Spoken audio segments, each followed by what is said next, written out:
Okay, let's unpack this. For anyone keeping a close eye on the housing market, especially in a dynamic, bustling place like the Greater Toronto area, the latest numbers from August have, well, they've thrown us a bit of a curveball. They really have. Just when some felt a sense of predictability returning, the market decided to remind us it's always shifting. Absolutely. We've got a stack of fresh reports right here from TRAB, various economic analyses. And our mission today is really to distill what this unexpected shift means for you. Hmm. We're going to dive into the core sales figures, the subtle but significant price movements, and crucially, what underlying forces are influencing these trends right now. Sort of cut through the noise, give you a clear picture. And what's truly illuminating here, I think, is how the stability of interest rates, rather than a clear up or down trend, is creating this unique market tension. Stability causing tension. Interesting. Yeah, it's kind of counterintuitive. It's simultaneously encouraging sellers who've maybe been on the sidelines to finally list their properties. Okay. But it's also empowering buyers, maybe making them hold out for what they hope will be even better deals down the line. It's a subtle driver, but a powerful one for this August dip.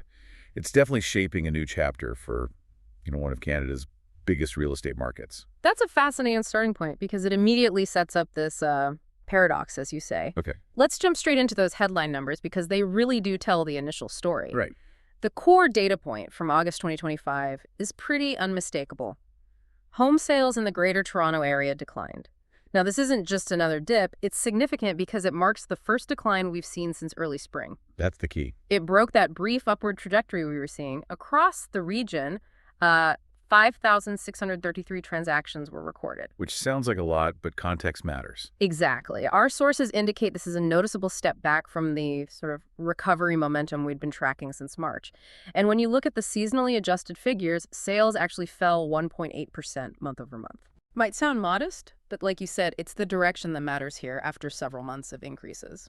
And if we connect this to the bigger picture, you're absolutely right. This probably isn't just a blip.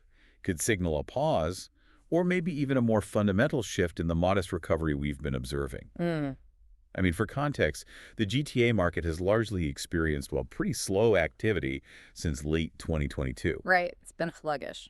Exactly.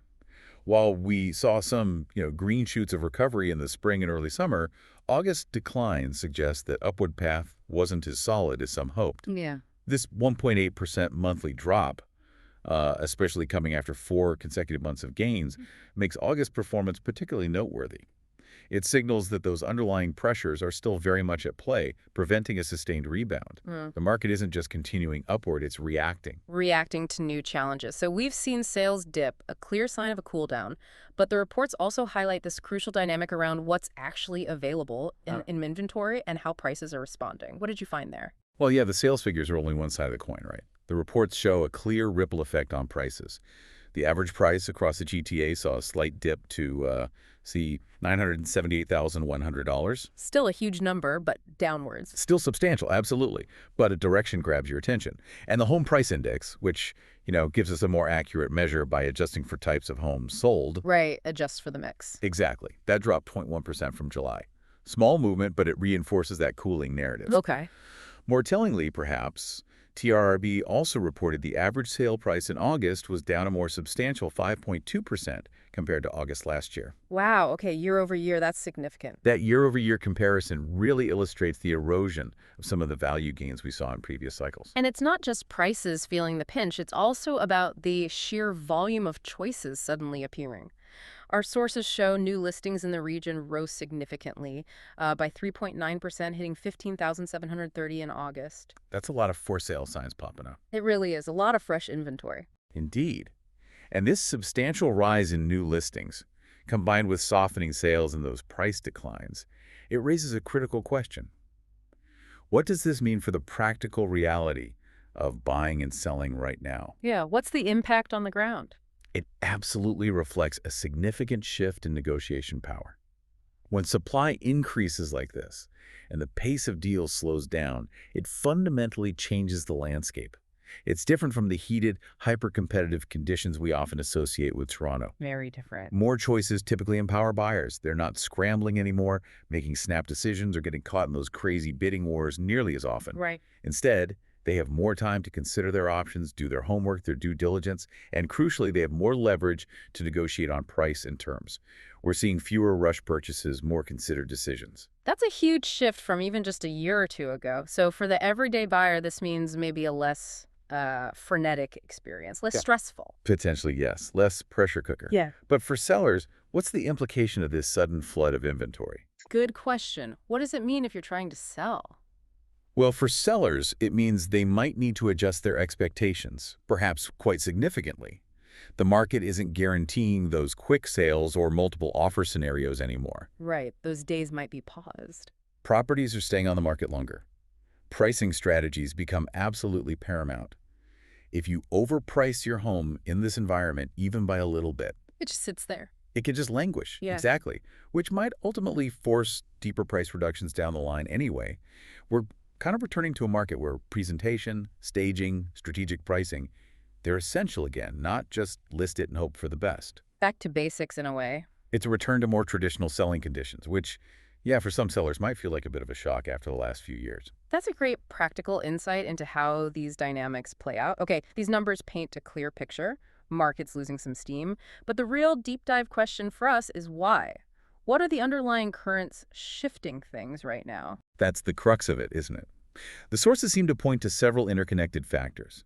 One of the biggest, as I mentioned earlier, seems to be the steady Bank of Canada interest rates. The stability factor again. Yeah, we often focus on rates going up or down, right? But the stability we've seen recently, rather than any big cuts, it's creating this unique kind of holding pattern. It's a curious paradox. How so? Well, on one hand, some potential sellers who might have been waiting for rates to drop significantly, maybe to make their next move or for a larger place, Yeah. they seem to be saying, okay, maybe this is the new normal for a while, let's just list now. Okay. And that contributes to the surge in inventory we just talked about. Ah, okay. So stability for sellers means action, finally list the place. But for buyers, it's the opposite. Is that what you're saying? Precisely. For buyers, that same stability, combined with the increased listings and those slight price drops we mentioned, it's emboldening them. Making them feel more powerful. Exactly. They're seeing more options, less competition, and it's leading to a wait-and-see attitude. One really striking observation from the reports is that, quote, buyers have an advantage, but many are waiting for steeper price declines. Ah, okay. So they sense the shift, but they think it might shift even more in their favor. That's it. It's this fascinating psychological element. Buyers aren't feeling that intense fear of missing out, FOMO, anymore. Right. Instead, they're experiencing what some economists call FOBO, the fear of overpaying. FOBO. I like that. Fear of overpaying. Exactly. They believe the market might have further to fall, so they're quite content to hold out for what they perceive as an even better deal. This could be delaying transactions for weeks, maybe months. It's a significant driver of the current market's subdued pace. That wait-and-see attitude, or FOBO, that sounds potent. But what's the actual tipping point for those buyers, then? What specific signal or policy shift would actually move them off the sidelines? Is it just about rates dropping a bit, or Yeah, or is it prices? a certain percentage dip in prices? What are they waiting for? That's the million-dollar question, isn't it? Yeah. And it really speaks to the underlying uncertainty. For many, it's likely a combination of things. A significant sustained dip in prices, maybe another 5–10% from where we are now, that would certainly make a strong statement. Okay. But critically, it's also about a clear signal from the Bank of Canada. If the BOPC were to definitively signal a sustained easing cycle, meaning further rate cuts are actually coming. A clear signal, not just stability. Right. That would likely unleash a wave of pent-up demand. The current stability is, well, it's a double-edged sword. It offers some certainty, sure, but it's not the certainty of lower borrowing costs that many buyers are really waiting for to significantly improve their affordability picture. Gotcha. Without that clear signal of lower rates coming, many will just continue to believe that patience will be rewarded. Keep waiting. That makes perfect sense. And that brings us nicely to what's on the horizon. Industry figures are already weighing in on this delicate balance. Jason Mercer, the chief market analyst at TRREB, he indicated, and I'm quoting here, if borrowing expenses continue to decrease, more potential homebuyers are likely to enter the market and make use of the current ample housing inventory. connecting those dots. It really highlights how interconnected everything is, doesn't it? How much hinges on those borrowing costs. Mhm. The sales decline and price pressures we're seeing, they clearly point to ongoing, persistent affordability challenges in the GTA. Still a massive issue. Absolutely. Still a barrier for so many trying to get into the market, even with these slight dips. And this really just underscores the critical role central bank policy plays in the housing market. I mean, not just in Toronto, but right across Canada. Yeah. The anticipation around the Bank of Canada's September 17th decision is, well, it's enormous. Huge. Everyone's watching. Everyone's watching. A resumption of easing, so if they actually start to lower rates, that could certainly improve market conditions and, maybe most importantly, affordability. Could unlock things. Could unlock things. Our sources suggest economists are, well, somewhat divided on whether a rate cut is imminent or if the bank will continue to hold steady, given some of the mixed economic signals out there. Right. It's not a slam dunk either way. Not at all. However, any move towards lower rates would immediately reduce mortgage carrying costs. That could make homeownership more accessible and activate those sideline buyers we've been talking about. The FOGO crowd might jump in. Potentially, yes. So this decision, September 17th, it's a really significant marker, not just for Toronto's housing market, but for the Canadian economy's broader direction. It's going to directly influence whether this affordability challenge eases or, frankly, intensifies, and how quickly those buyers waiting for steeper price declines might finally decide to make a move. It's truly a key date to watch. Absolutely. It feels like more than just a housing story. It's a significant economic inflection point, as you said. What about the flip side? What are the broader implications if the Bank of Canada doesn't ease rates on September 17th? Or if they suggest, a longer holding pattern? What then for Toronto's market and these affordability concerns? Well, if the bank holds steady again, or indicates, a prolonged period of no rate cuts, we could just see a continuation, maybe even an intensification of the current trends we're discussing.